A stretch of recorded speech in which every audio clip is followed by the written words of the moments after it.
And now the latest scores and highlights from across the River region. This is Evening Edition Sports. 4 finalists for SIU's athletic director have been selected. They include Leon Costello, who is Deputy Director of Athletics at South Dakota State, Richard Darnell, who worked at U of I as a Senior Associate Athletic Director Development. Rick Hartzell was Northern Iowa's AD, but for the past 4 years he's been a motivational speaker, which is a good occupation. And James Bell's name may sound familiar. He was SIU's Associate Director of Institutional Advancement from 2001 to 2007. Bell is now the Director of Intercollegiate Athletics at Western Illinois. The finalists are expecting to visit campus late this month. A new AD should be named before summer. SIU's baseball team begins a 5-game homestand today as they begin with a 3-game series against Southland Conference foe Central Arkansas. SIU enters the series with a 5-22 record, while Central Arkansas enters with a 14-9 record. The first pitch is at 6:30. The SIU softball team is back on track after their game against Edwardsville. Senior pitcher Katie Bertletson was one of the keys to their victory as she threw a complete game 3-hitter against the Cougars. The Dogs snapped SIU Edwardsville's 10-game winning streak as the Dogs defeated the Cougars 5-1.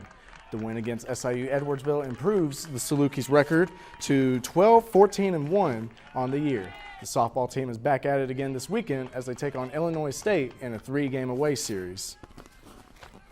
You know, the SIU men's tennis team, they had a loss against Missouri Valley Conference opener Wichita State 7-0. With the loss, the Salukis fall to 6-13 overall on the season. The Salukis will attempt to put this game behind them and get back on track as the men travel to Bloomington, Illinois to take on Illinois State. The match is set for 11 a.m. The MVC Mountain West Challenge has been revived. The two conferences will have all 10 of their schools to compete with each other in the beginning of the basketball season next year. Some matchups will feature Colorado State taking on Northern Iowa, UNLV facing Wichita State, SIU taking on Air Force, and much, much more. The conference challenge begins in November and will continue on until mid-December. And now taking a look at the upcoming weekend in Saluki athletics. First up in softball, the team travels to Illinois State for a 3-game series beginning tomorrow at 4, and the series will continue on Saturday with a doubleheader with the 2 games beginning at 12 and 2. The track and field team are in the Big Blue Classic that will take place in Charleston, Illinois. The meet begins tomorrow at 2, then it will resume and wrap up all day on Saturday. SIU tennis is also in action this weekend as the women are at home with the game on Friday at 2 against Missouri State, followed by a matchup against Wichita State on Saturday at 11, and the men are at Illinois State at 11. The measure of who we are is what we do with what we have. Those are the famous words of legendary coach Vince Lombardi, and those are the words that define former athlete Raheem Overstreet and how he dealt with his deformity. Offensive lineman Raheem Overstreet is one of the most recognizable athletes in Trenton, Tennessee.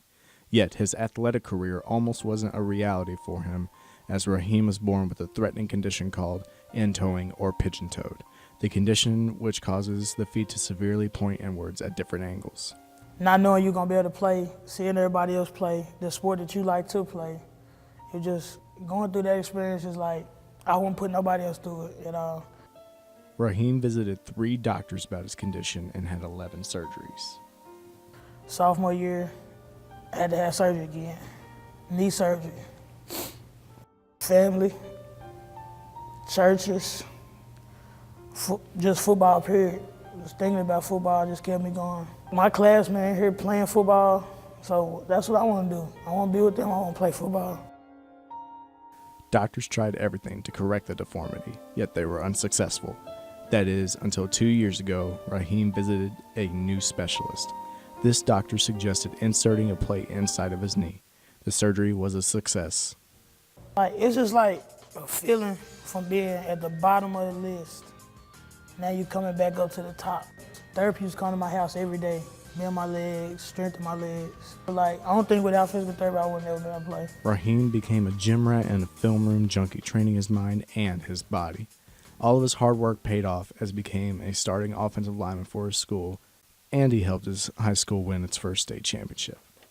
If Raheem continues to attack life as he did his condition, anything and everything is possible for this resilient young man. For River Region Evening Edition. So yeah, it's amazing what that kid went through and what he became through all of his adversity. What does his future hold? He plans on going to college and becoming a nurse. He definitely wants to make money is what he told me, and that's why he chose to go into the nursing field. All right, thank you. Thank you, Zach.